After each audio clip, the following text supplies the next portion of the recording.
को मरहम के रूप में आया है। जय बड़ा देव।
क्या हुआ?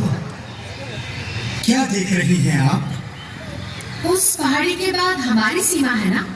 हाँ, क्या हुआ? उधर भूमि भी समतल है। सही कहा। उस पहाड़ी पर एक दुर्ग होना चाहिए महाराज, और उसमें कम से कम 500 सैनिकों की टुकड़ी रहनी चाहिए। अरे वाह, आपकी नजर बड़ी तेज है। ये सब मेरे ध्यान में नहीं आया था। महाराज, आप शत्रुओं से चारों ओर से घिर चुके हैं। हमेशा सावधान रहिए, आक्रमण कहीं से भी हो सकता है। हम हर आक्रमण के लिए तैयार हैं। शत्रु को दुर्बल मत समझिए महाराज, वो बहुत ही निर्दयी और शक्तिशाली है। हम शत्रु से अधिक शक्तिशाली हैं। राजमाता चारों तरफ घोषणा की जा रही है कि महाराज के साथ महारानी दुर्गावती भी सती होंगी। नहीं, मैं सती नहीं होंगी। राजमाता, आपके पुत्र के बाद अब आपकी दुर्गावती की हर सांस मातृभूमि की रक्षा में समर्पित होगी। महारानी, मालवा के बाज बहादुर ने हम पर चढ़ाई कर दी। क्या उसके पिता शुजा खां को गुजरे हुए अभी कुछ ही दिन हुए कि उसे अपनी निगाह बदल ली? आधार सिंह जी, हम बाज बहादुर की हर ईंट का जवाब पत्थर से देंगे। सेना तैयार कीजिए। जो आज्ञा महारानी। रानी महारानी जो आए, माता दुर्गा जो आए, रणमा जूझे धर तलवारी। रानी दुर्गावती घाय, रणमा जूझे धर तलवारी।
धर तलवारी राम की दुर्गावती कहाय रणमा जूझे धर तलवारी रानी दुर्गावती की जय जय मां जय मां रानी दुर्गावती की जय जय मां जय मां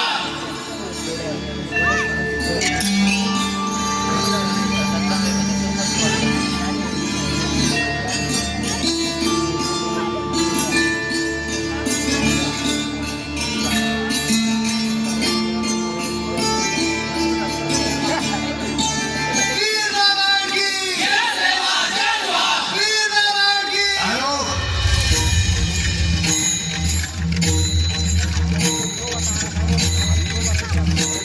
राजकुमार वीर नारायण अभी नाबालिग है, इसीलिए महाराज कलपत शाह के बाद राजगद्दी का उत्तराधिकारी मैं हूँ।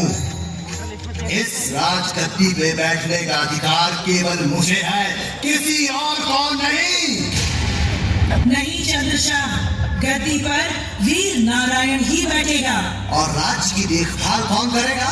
रानी दुर्गावती, और वो इस काम में समर्थ हैं। अभी बाज बहादुर को उन्होंने ही धूल चटाई है। एक स्त्री युद्ध के मैदान में उतरे, ये हमारी परंपरा नहीं है राजमाता। विधवा भाभी को मर्यादा का पालन करते हुए पर्दा करना चाहिए। मुझे पर्दा नहीं करना है देवर जी। हाथी पर बैठकर झड़प भी नहीं डालना है मुझे। मैं दरबार में भी बैठूंगी और मुंह खोल कर बैठूंगी, ढक कर नहीं। जब जब आवश्यकता होगी पुरुष वेश भी धारण करूंगी और हमेशा की तरह युद्ध के समय स्वयं युद्ध क्षेत्र में भी रहूंगी। ये मुझसे नहीं सहा जाएगा। मैं महाराज संग्राम शाह का बेटा हूँ। मैं भी महाराज संग्राम शाह की पुत्र वधू और चंदेल नरेश शालीवाहन की पुत्री हूँ। राजमाता, अब आप भी सुन लीजिए। यदि आपने मुझे गद्दी पर नहीं बिठाया तो सेना में विद्रोह हो जाएगा। अच्छा, कौन कर रहा है विद्रोह? मैं भी तो देखूं। चंद्रशाह, ऐसा नहीं हो सकता। महाराज कलपत शाह के स्वर्गवास के बाद महारानी के आदेश का पालन करना पूरी गढ़ा रियासत का धर्म है।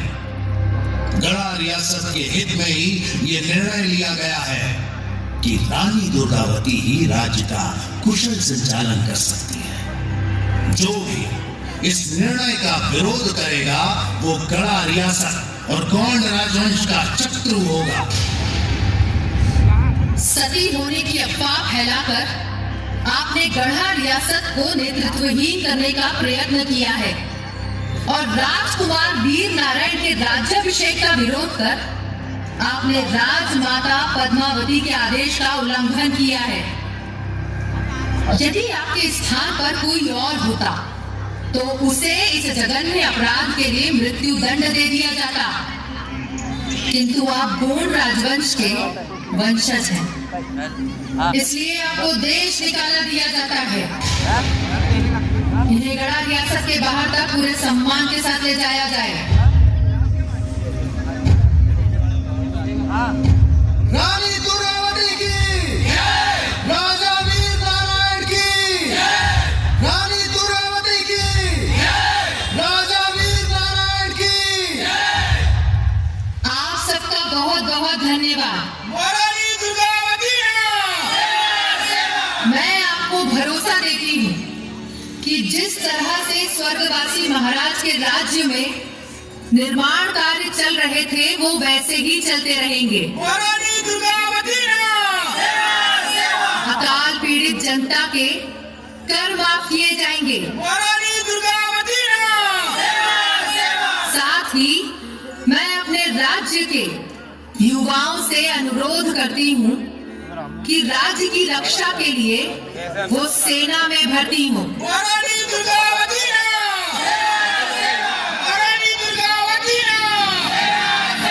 प्रजा से हमारा कहना है कि कहीं से भी दुश्मनों के आने की आहट हो तो हमें तुरंत खबर करें।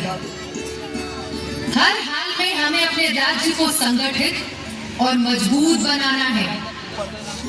राज्य की सुरक्षा को ध्यान में रखते हुए हम अपनी राजधानी चौरागढ़ बनाएंगे। रानी दुर्गावती की जय, रानी दुर्गावती की जय, रानी दुर्गावती की जय।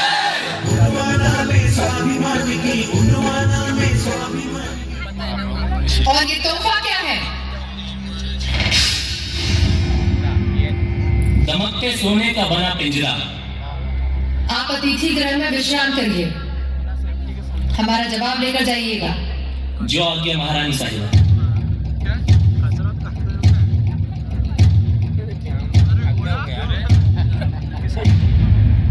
जलालुद्दीन की ये जुर्रत कि उसने सरमन और आधार सिंह जी को मंगवा लिया। वो ऐसा ही करता है महारानी। तो क्या आप इन्हें भेजेंगी? प्रश्न ही नहीं उठता। और इस पिंजरे का क्या अर्थ हुआ माँ? पुत्र, जलालुद्दीन ने इस पिंजरे को भेजकर हमें संदेश दिया है कि हम उसकी अधीनता स्वीकार कर लें। सही कहा महारानी। अधीनता? उस मुगलिया दूत को बुलाओ।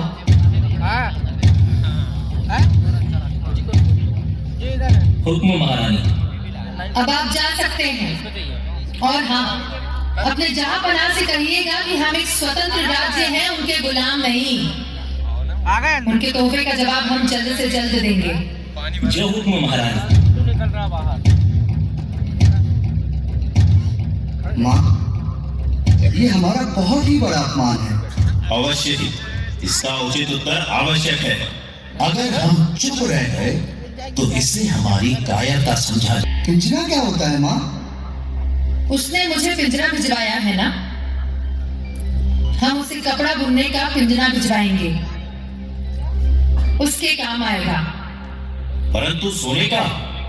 हाँ, ठीक उतने ही वजन का, ना एक रत्ती ज्यादा ना एक रत्ती कम। जलालुद्दीन को पता चलना चाहिए कि हम कोई भिखारी नहीं हैं। और इसे लेकर कौन जाएगा? मैं जाऊंगा, यदि महारानी उचित समझे। उचित है। आखिर उस मूर्ख को पिंजरा भिजवाने का अर्थ भी तो बताना होगा। शीघ्र कार्रवाई की। हाँ हाँ महारानी दुर्गावती। जंग की तैयारी की जाए।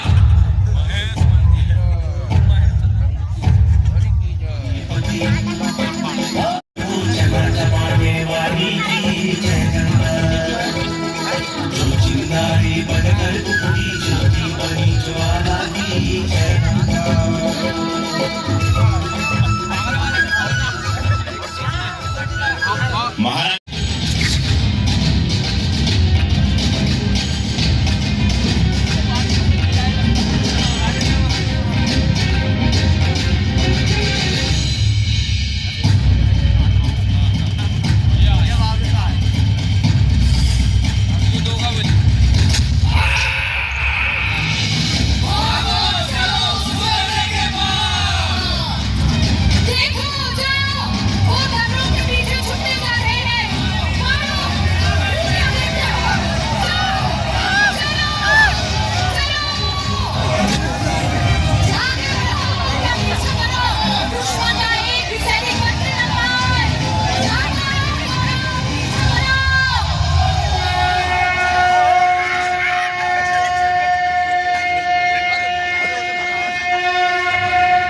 नहीं महारानी, युद्ध समाप्ति का शंखनाद हो चुका है। इसके बाद युद्ध करना शास्त्रों के विपरीत है। शास्त्रों का अनुसरण वहां उचित है ठाकुर जी, जहां दोनों पक्ष उन शास्त्रों को मानने वाले हों। यहाँ हमारे सामने एक धर्मी यवन है जो इन शास्त्रों को ही नहीं, इन शास्त्रों को मानने वालों को सबूत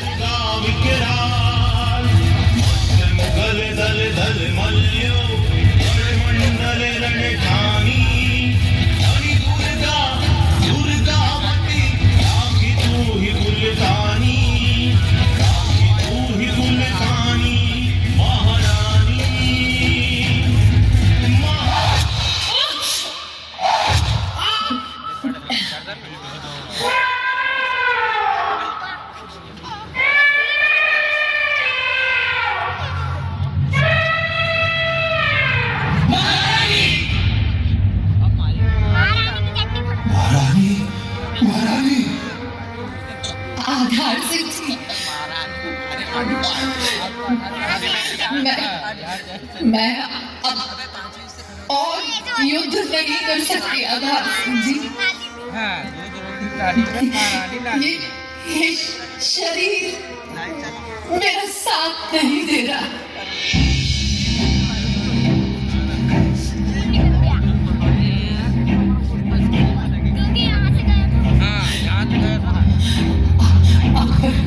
अकबर की और सेना आ रही है। इसके पहले वो शत्रु मुझे बंदी बनाए। ये लीजिए मेरी कटार और मुझे मृत्यु के घाट उतार दीजिए। नहीं महारानी, हम ये पाप नहीं कर सकते। आप दुर्ग में चलिए, अपने पुत्र से मिल लीजिए। यही अपमान आपने मेरे लिए चुना है। रणभूमि छोड़कर मैं कहीं नहीं जाऊंगी।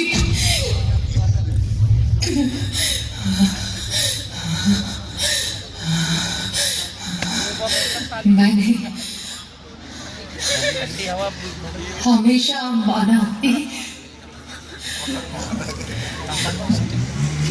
जीवन और मृत्यु के बीच कोई दीवार नहीं होती। मृत्यु भी जीवन का अंश ही तो है। हे मातृभूमि, हे मेरी माँ, क्षमा करो मुझे माँ।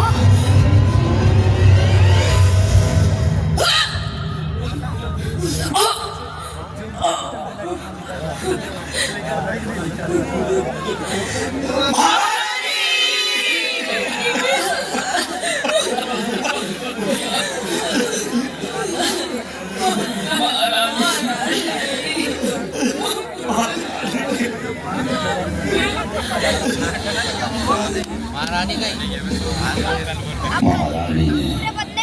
रणभूमि में आत्मोत्सर्ग किया।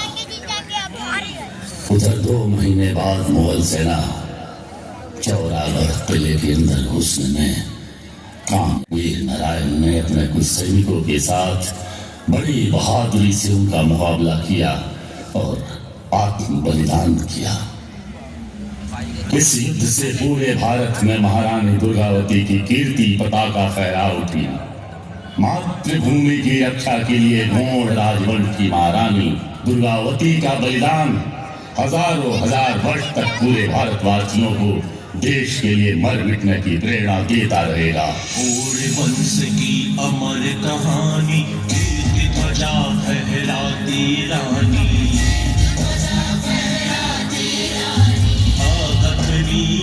तेरी गाथा जिस पर झुका हुआ है माथा। मातृभूमि के लिए समर्पित जिसका तन मन धन जीवन रानी दुर्गावती तुम्हारा